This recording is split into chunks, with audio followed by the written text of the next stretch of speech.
Her şair odur meyxana dəhşət deyər. Mən qocalandan sonra millət deyər. Şirinat oynadan vaxtı var idi. Hər kimin təbi varsa əlbət deyər. Şair odur meyxana dəhşət deyər. Mən qocalandan sonra millət deyər. Şirinat oynadan vaxtı var idi. Şirinat oynadan vaxtı var idi.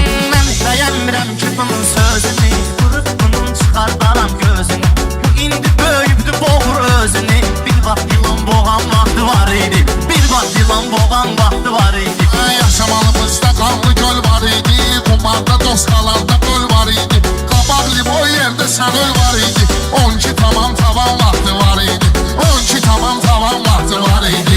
Şairin tavan vaxtı var idi. Meclis axarında düşür səhmana. Ərimiz indi deyir meyxana. Sintizator çalan vaxtı var idi. Sintizator çalan vaxtı var idi.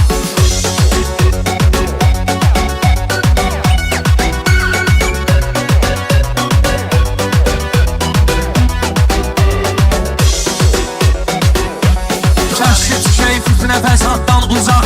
İman ürəklərdə yandırar çıraq. Hardasa bir həftə bundan qabaq mübarək Ramazan vaxtı var idi. Mübarək Ramazan vaxtı var idi.